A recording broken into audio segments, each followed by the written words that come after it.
Hello my dear students, how are you all?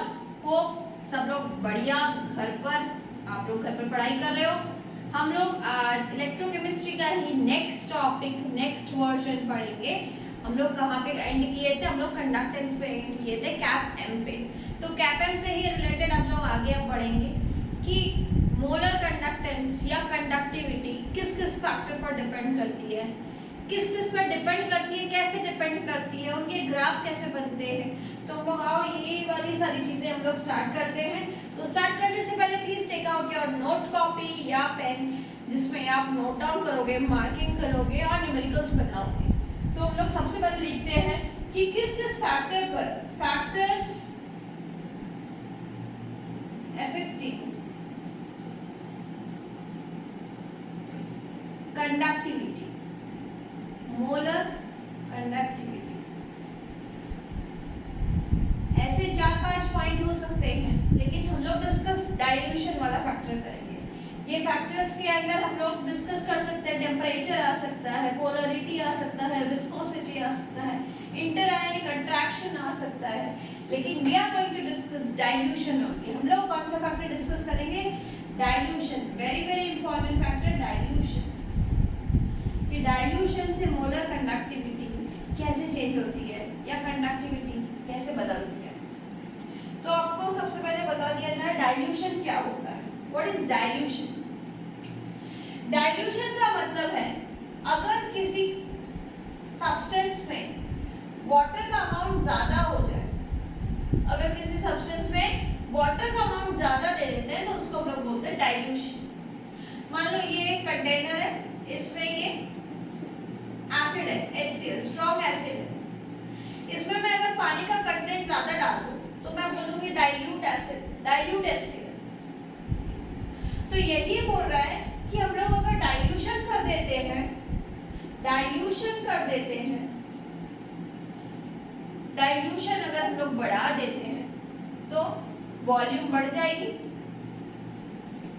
Volume बढ़ जाएगी।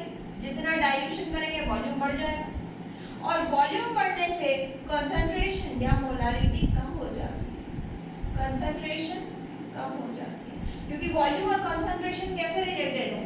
हम लोग जानते हैं molarity is equals to number of moles by volume of solution. तो मोलारिटी यानी कंसंट्रेशन और वॉल्यूम इनवर्स है। अगर वॉल्यूम बढ़ रहा है डाइल्यूशन से तो कंसंट्रेशन डिक्रीज हो, वॉल्यूम इंक्रीजेस, कंसंट्रेशन डिक्रीजेस। तो डाइल्यूशन के साथ वॉल्यूम बढ़ता है, कंसंट्रेशन कम होता है। अब हम लोग देखेंगे कि डाइल्यूशन होने पर इसका इंटरआयनिक अट्रैक्शन कम हो जाता है, मतलब ये लोग और टूटने लग जाते हैं, और जितनी ज्यादा टूटेगा, ये लोग जितने ज्यादा टूटेंगे उन लोग उतना ही आयंस में डिसोसिएट होंगे, उतना ही ज्यादा आयंस प्रोड्यूस होगा। जितना ज्यादा टूटेंगे तो उतने ज्यादा आयंस बनेंगे, और जितने ज्यादा आयंस होंगे उसकी कंडक्टिविटी उतनी ही बढ़ेगी। तो डाइल्यूशन बढ़ने से कंडक्टिविटी बढ़ती है, डाइल्यूशन बढ़ने से कंडक्टिविटी बढ़ती है। कंडक्टिविटी क्यों बढ़ती है? क्योंकि डाइल्यूशन बढ़ने से आयंस नंबर ऑफ आयंस बढ़ जाते हैं in that volume of solution. उस वॉल्यूम में आयंस बढ़ जाती है, और आयंस बढ़ने से कंडक्टिविटी बढ़ जाती है। मोलर कंडक्टिविटी क्या है? एक मोल इलेक्ट्रोलाइट के लिए जितनी कंडक्टिविटी आती है उसको हम लोग बोलते हैं मोलर कंडक्टिविटी। तो वो एक मोल इलेक्ट्रोलाइट ज्यादा टूटेगा, उसके भीतर जो NaCl है वो ज्यादा Na+ और Cl- बनाएगा, H+Cl- तो कंडक्टिविटी बढ़ेगी। तो अल्टीमेटली फैक्टर आप लोग ये याद रखना कि डाइल्यूशन के साथ कंडक्टिविटी जो है वो बढ़ती है। अब हम लोग डिस्कस करेंगे कि हम लोग के पास दो इलेक्ट्रोलाइट है। क्या क्या इलेक्ट्रोलाइट है बताओ? तो हम लोगों के पास दो इलेक्ट्रोलाइट का नाम है, एक स्ट्रॉन्ग इलेक्ट्रोलाइट, एक वीक इलेक्ट्रोलाइट। एक स्ट्रॉन्ग इलेक्ट्रोलाइट, एक वीक इलेक्ट्रोलाइट। स्ट्रॉन्ग इलेक्ट्रोलाइट और एक weak electrolyte.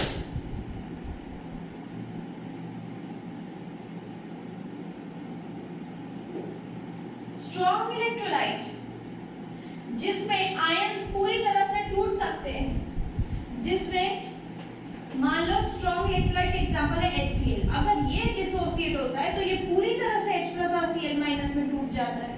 NaCl is a strong electrolyte. अगर NaCl डिसोसिएट होता है तो ये पूरी तरह Na+ और Cl- बन जाता है।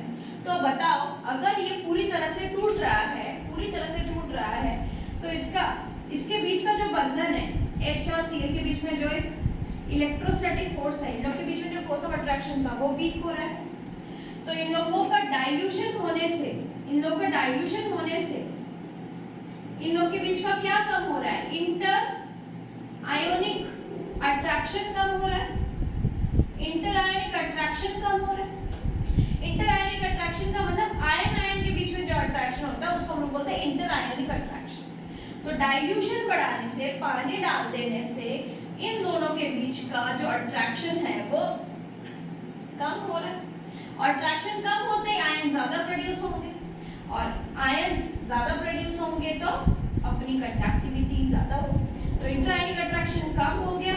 इंटरआयनिक अट्रैक्शन जितना कम होगा, नंबर ऑफ आयंस बढ़ जाएंगे, और नंबर ऑफ आयंस बढ़ते ही अपनी कंडक्टिविटी का मेजरमेंट ज्यादा आएगा।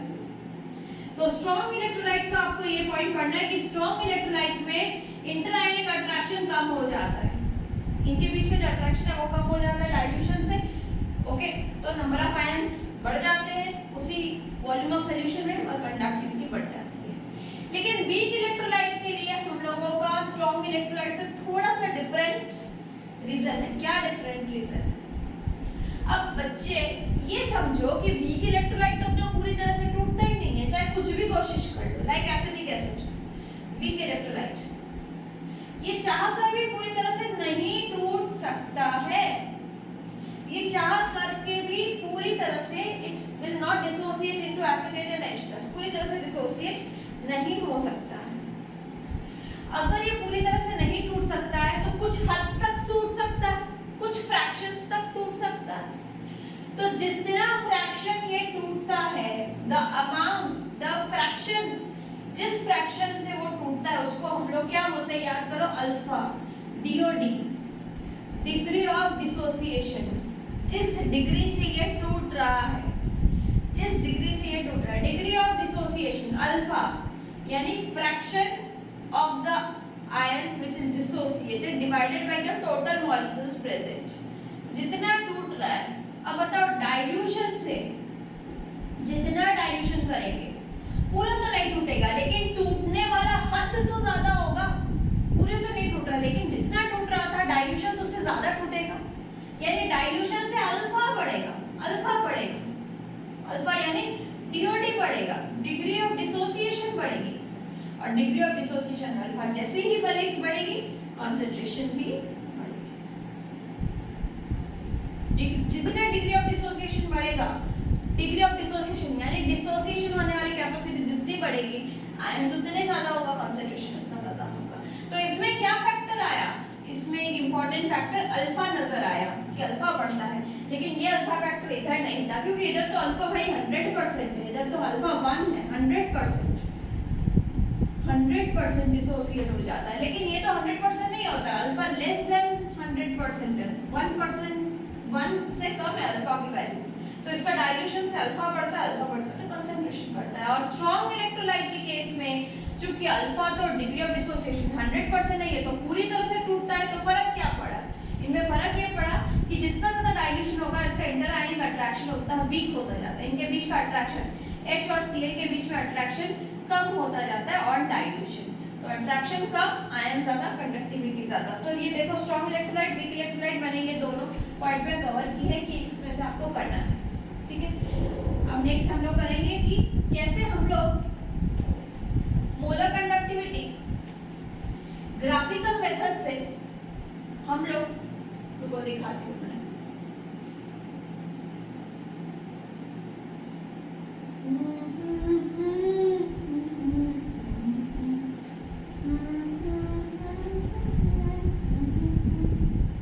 हम लोग अब देखेंगे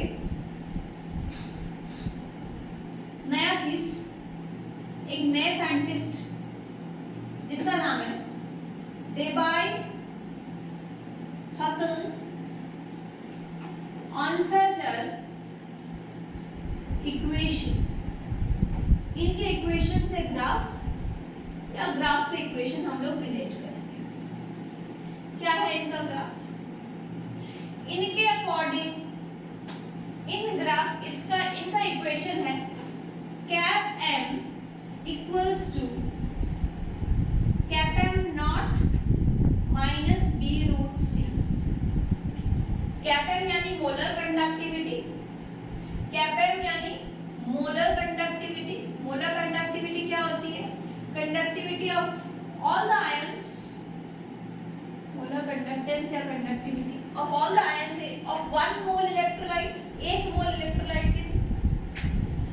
कैप m नॉट का मतलब मोलर कंडक्टेंस या conductivity at infinite dilution. Infinite का मतलब मैक्सिमम डाइल्यूशन हो चुका है। बोलो एक बार कैप m नॉट का प्रोनाउंस करो सब लोग, बोलो कैप m नॉट क्या है? Molar conductance at infinite dilution. At infinite dilution, molar conductance at infinite dilution cap m naught. तो मतलब मैक्सिमम डाइल्यूशन हो जाने पे कैप m नॉट क्या आएगा? हद से ज्यादा, बहुत ज्यादा डाइल्यूशन हो गया तो कैप m नॉट क्या आएगा? तो देखो ये क्या है? मैथ्स तो बड़ी स्ट्रॉन्ग है ये आपकी। केमिस्ट्री नहीं पसंद करते हो तो जो मैथ्स पसंद करते हो वो फटाफट से स्ट्रेट लाइन इक्वेशन बताओ क्या है। क्लास 11 में स्ट्रेट लाइन इक्वेशन क्या है? y mx + c। तो ये y एक्सिस में प्लॉट होगा, रूट c x एक्सिस में प्लॉट होगा। तो अगर इसका एक हम लोग ग्राफ बनाते हैं, y एक्सिस में हम लोग कैप m लेते हैं और एक्सिस में हम लोग रूट c लेते हैं। Cap m versus root c concentration, ठीक है? तो इनका ग्राफ कैसा आएगा? y mx + c, mxc। तो यहाँ m कौन है? x के साथ जो है वो m है, तो m कौन है? -b। m का मतलब स्लोप, तो स्लोप यहाँ बच्चा कैसी है? -b यानी नेगेटिव स्लोप, यानी इस तरह से आएगी, नेगेटिव डाउनवर्ड होगा, अपवर्ड नहीं होगा। तो -m स्लोप है और इंटरसेप्ट हमारा y इंटरसेप्ट क्या है? कैप m नॉट, ये है इंटरसेप्ट। तो ये इक्वेशन हम लिख देते हैं यहाँ पे, वेरी इंपॉर्टेंट, कि ये जो इक्वेशन लिखे हैं, ये जो इक्वेशन है ना पूरा, ये इक्वेशन सिर्फ स्ट्रॉन्ग इलेक्ट्रोलाइट के लिए एप्लीकेबल है, वीक इलेक्ट्रोलाइट के लिए एप्लीकेबल नहीं है, केवल स्ट्रॉन्ग इलेक्ट्रोलाइट के लिए एप्लीकेबल है।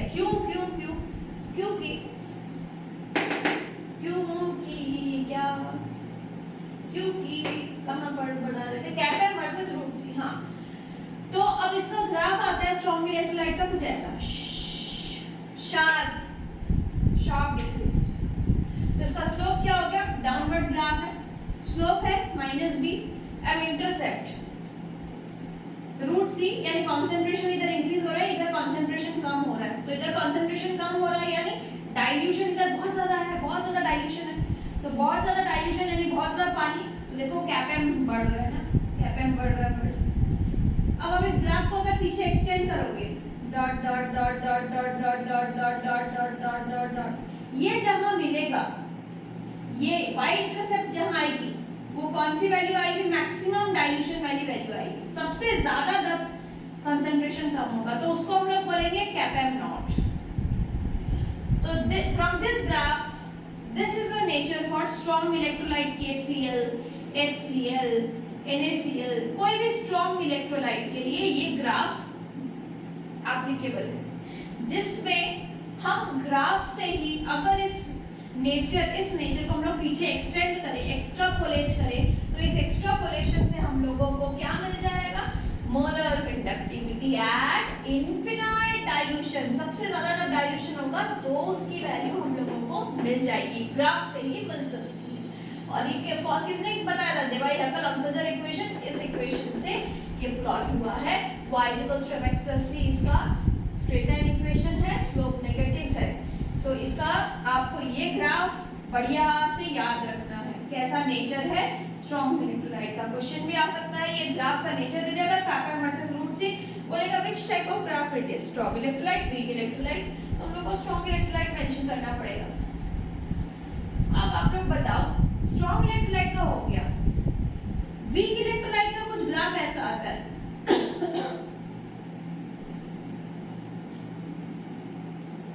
Rectangular hyperbola. तो बताओ इससे अगर मैं चाहे जितना भी इसको एक्सट्रापोलेट करूं, कभी भी ये वाई इंटरसेप्ट पे मिलेगा नहीं, यानी कैपिटल नॉट मिलने की इसमें गुंजाइश नहीं है। तो इसका एग्जाम्पल है ये weak electrolyte. Weak electrolyte acidic acid, weak electrolyte. तो this graph is for weak electrolyte and this is for strong electrolyte, capital versus root C. तो अगर ये क्वेश्चन आता है, यहाँ पे ये दे दिया और यहाँ पे ये दे दिया, कैपिटल वर्सेस रूट सी। अब पूछा कि यहाँ A लिख दिया और यहाँ B लिख दिया। A कौन सा ग्राफ है, B कौन सा ग्राफ है, जरा मेंशन कर दो आप लोग फटाफट से बताओ। A कौन सा ग्राफ है, A है आपका स्ट्रॉन्ग इलेक्ट्रोलाइट के लिए और B क्या है भैया, वीक इलेक्ट्रोलाइट। भैया ऑल इज वेल और सबको समझ में आया? आया समझ में आया? जरूर आया होगा कि कैपिटल वर्सेस रूट से ड्रॉ करने से किसका सिर्फ हम लोगों को मिल जाता है, ग्राफिकल मेथड से किसका कैपिटल नॉट मिलता है, हम लोग को सिर्फ स्ट्रॉन्ग इलेक्ट्रोलाइट के लिए मिलता है, वीक इलेक्ट्रोलाइट के लिए हम लोग को नहीं मिलेगा। और हम क्या बोलते हैं कैपिटल नॉट को, molar conductivity at infinite dilution. Okay, तो हम तब तक इरेज करते हैं, आप अपनी कॉपी को थोड़ा सा बढ़िया से परख लीजिए कि क्या है क्या नहीं है।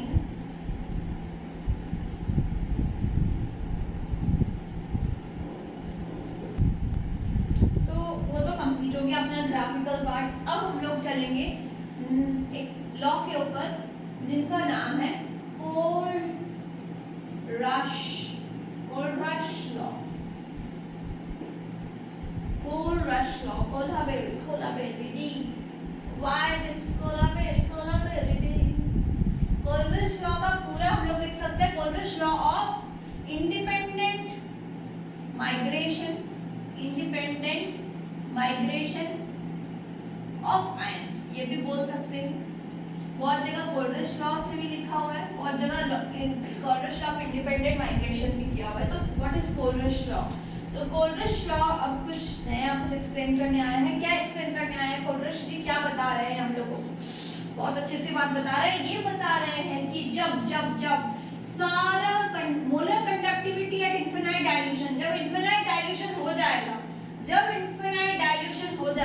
एक कोई कंटेनर में जिसमें हम लोग कर रहे हैं उसमें मैक्सिमम डाइल्यूशन हो जाएगा, तो उसमें जो कंडक्टिविटी है, जो molar conductivity at infinite dilution है, उसका मेजरमेंट हर एक आयन कंट्रीब्यूट करेगा। हर एक आयन जरूरी होता है। तो एट इनफिनाइट डाइल्यूशन पर मोलर कंडक्टिविटी का मान, मोलर कंडक्टिविटी का value will be sum of all the ions present in that solution, in that electrolyte। ठीक है, तो अगर कोई एक भी चीज है, मान लो NaCl है, तो NaCl कैसे टूटता है आपका, Na प्लस Cl माइनस। तो अगर ये इनफिनाइट डाइल्यूशन हो गया तो यहाँ पे जितने सोडियम आयंस है और जितने क्लोरीन आयंस है सब कंट्रीब्यूट करेंगे मोलर कंडक्टिविटी के लिए, इनफिनाइट डाइल्यूशन के लिए। तो इनफिनाइट डाइल्यूशन में मोलर कंडक्टिविटी में NaCl का क्या होगा, Na+ का इनफिनाइट डाइल्यूशन पर क्या मोलर कंडक्टिविटी आ रही है, plus molar conductivity of chloride ion. ठीक है, अगर ये कोई दूसरा चीज ले ले, MgCl2 ले ले, MgCl2 ले लेते हैं, तो MgCl2 किस तरह से टूटता है, Mg2 प्लस 2Cl माइनस। तो इसमें आप लोगों को मेंशन करना है cap m not is equals to Mg2 plus cap m Mg2 plus का प्लस क्लोराइड के सामने कितना 2, तो 2 into cap m of chloride ion. कोई और ले लो, see aluminium chloride Al3 plus 3Cl minus, aluminium 3 plus 3Cl minus में टूटेगा। तो इसका cap m not of aluminium chloride क्या होगा, एल्युमिनियम का मोलर कंडक्टिविटी इनफिनाइट डाइल्यूशन पर कितना है, एल्युमिनियम का प्लस क्लोराइड आयन का 3 कैपेम नॉट ऑफ क्लोराइड आयन। कोई और ले लेते हैं D. Sodium phosphate, sodium sulphate, Na2SO4, sodium sulphate किस तरह से टूटेगा? चलो ऐसा कुछ ले लेते हैं जो दोनों में, एल्युमिनियम सल्फेट कर लेते हैं, Al2SO4 होल 3। ये किस तरह से टूटेगा? दो एल्युमिनियम के आयंस क्या आएंगे, दो एल्युमिनियम के आयंस ऊपर चार्ज 3+ और 3 सल्फेट के आयन, 3 सल्फेट के आयंस। तो ये किस तरह से टूटेगा? Cap M naught of aluminium sulphate Al2SO4 whole 3, इनका आएगा cap M naught of 2 into cap M naught of aluminium 3+ का ion plus 3 into cap M naught of sulphate का आयन।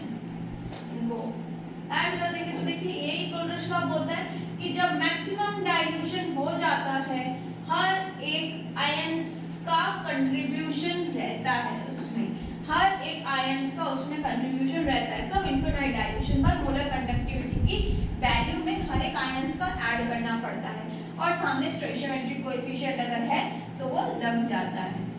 तो अगर हम लोग अगर वीक लगे, ये तो सारे स्ट्रॉन्ग इलेक्ट्रोलाइट का मैंने कर करके दिखाया, फट फट फट फट ऐड कर दिया, लेकिन वीक इलेक्ट्रोलाइट तो चूंकि पूरी तरह से टूटता ही नहीं है, तो वीक इलेक्ट्रोलाइट क्या प्रॉब्लम करेगा? ये तो सारे स्ट्रॉन्ग इलेक्ट्रोलाइट के लिए मैंने कर दिया, सबको ऐड कर दो मिल जाएगा। लेकिन वीक इलेक्ट्रोलाइट क्या करेगा? वीक इलेक्ट्रोलाइट फिर आ गई समस्या वीक इलेक्ट्रोलाइट की। तो देखो वीक इलेक्ट्रोलाइट की ऐसी कोई समस्या नहीं है, हम लोग करते हैं कोल्ड्रिच लॉ। तो व्हाट इज कोल्ड्रिच law of independent migration of ion? Independent मतलब सब आयंस का इंडिपेंडेंट माइग्रेशन होता है। तो at infinite dilution molar conductivity produced in that solution is the sum of all the ions present at that time।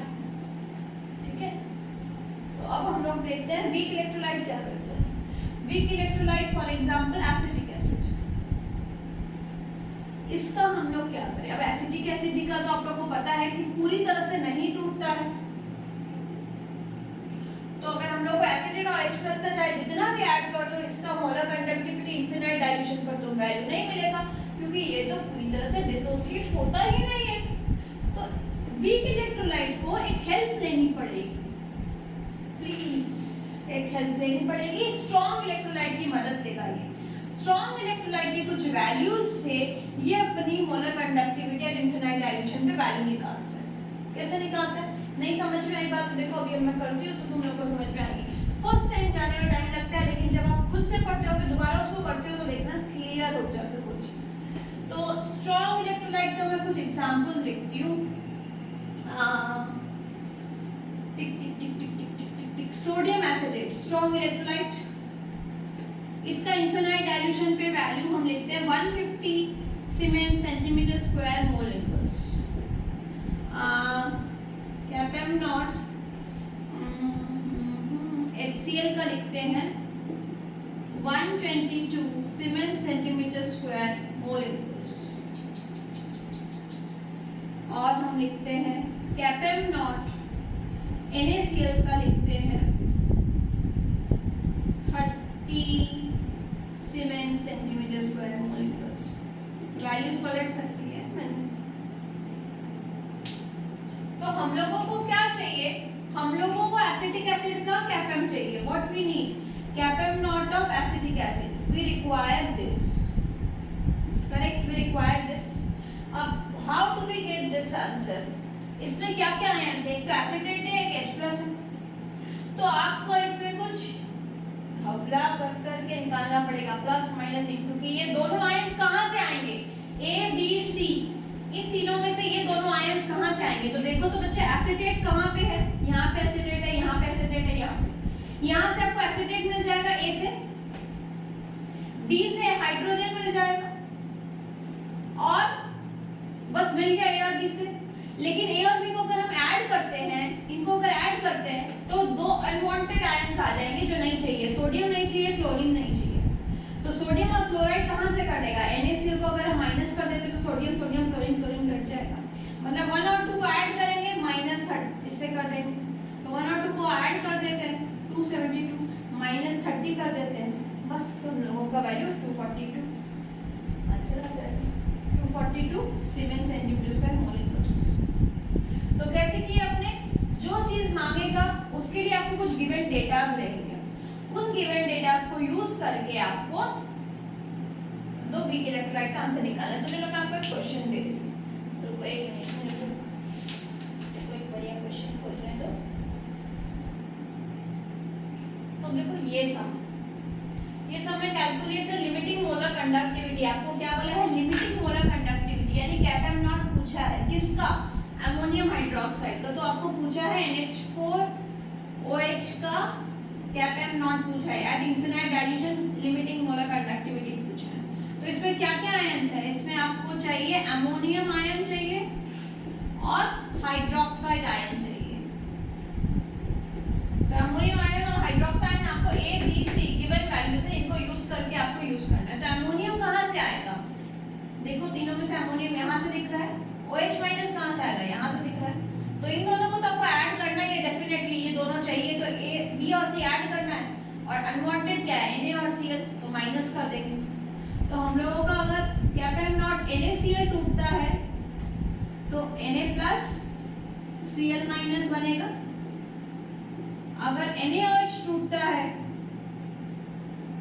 तो हम लोग का बनेगा cap M Na plus cap M OH minus. और अगर NH4Cl टूटता है तो हम लोग का बनेगा cap M NH4 plus cap M Cl minus, ये बनेगा। अब हम देखते हैं कि हम लोग को क्या क्या चाहिए, NH4 चाहिए, ये A, B, C या 1 2 3। तो हम लोग लिखेंगे अल्टीमेटली क्या, cap M naught NH4OH equals to लिखेंगे C plus B minus A, इनको ऐड कर देंगे इन दोनों को माइनस A। तो डायरेक्ट आप लिखो C यानी 149.7 प्लस 247.8 माइनस 126.4, देखो कितना आ रहा है 4 equals to 7 centimetre square mole inverse. कीजिए सब कीजिए, देखिए कितना आंसर है। इसका आंसर आना चाहिए, हम आपको आंसर बता देते हैं। आंसर आना चाहिए इसका 271.05, इसका आंसर आना चाहिए 271.05 siemens centimetre square mole inverse. क्या ये समझ में आया पोलर लॉ से इसका आप कैसे सम बनाओगे, ठीक है। तो इसी तरह से आपको कुछ भी दे सकता है, बेरियम हाइड्रोक्साइड। कभी कभी आप लोगों को ये भी हो सकता है, ध्यान रखना कि यहाँ पे जैसे आपको ABC डायरेक्ट हो गए, कभी कभी ABC में इनटू हाफ भी करना पड़ सकता है, मल्टीप्लाई भी करना पड़ सकता है, ठीक है। तो आगे बढ़ते हैं हम लोग, इस टाइप पे ही सम्स आगे करते हैं। सम्स यानी पोलर लॉ का एप्लीकेशंस देखिए कि पोलर लॉ का एप्लीकेशन क्या है।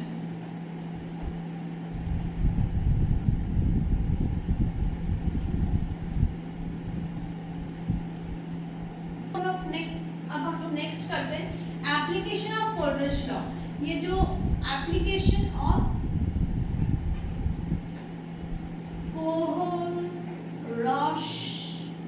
लॉ, पोलर लॉ का एप्लीकेशन, तो हम फटाफट लिखते हैं। पहला एप्लीकेशन है molar conductivity at infinite dilution का वैल्यू निकाल देता है, जो भी जस्ट करके आए हैं हम लोग, ये हम लोग जस्ट कर लिए। नंबर 2, डिग्री ऑफ डिसोसिएशन का पता लगता है, degree of dissociation of weak electrolyte, कि वीक इलेक्ट्रोलाइट कितना डिसोसिएट किया है, डिग्री ऑफ डिसोसिएशन अल्फा का वैल्यू पता लगता है। तो अल्फा का वैल्यू क्या है, alpha is equals to, formula है cap M by cap M not, cap M by cap M not, alpha is equals to cap M by cap M not. Alpha क्या है, DOD, degree of dissociation. Cap M क्या है, molar conductance या molar conductivity.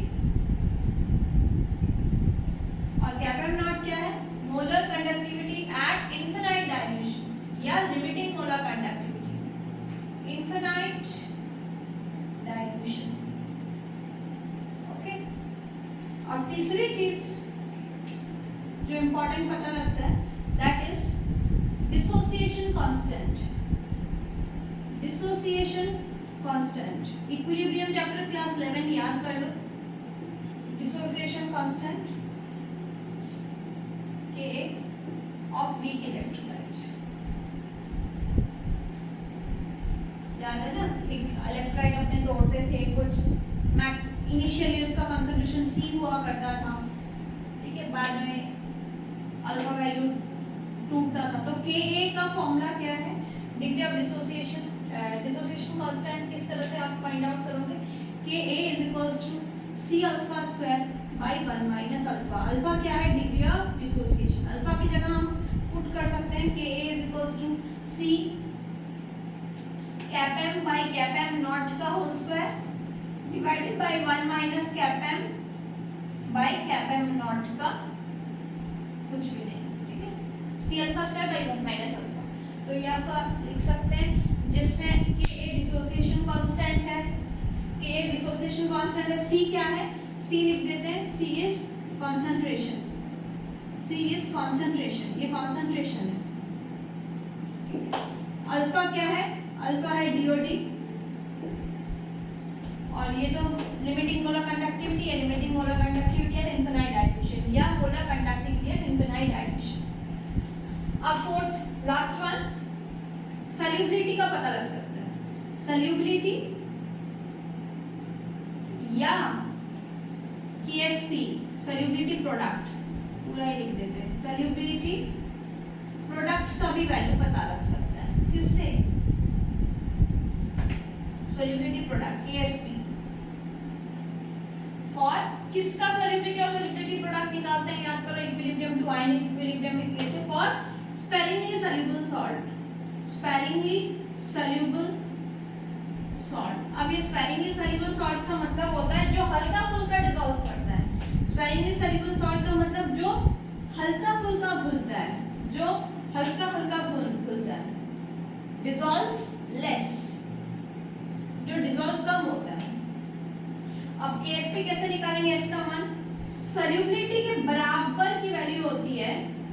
Solubility का मतलब ये होता है कॉन्सेंट्रेशन, मोलारिटी, ये भी मोल पर लीटर, ये भी मोल पर लीटर। तो देखिए कैप m का वैल्यू क्या होता है? Kappa into 1000 by concentration, molarity C।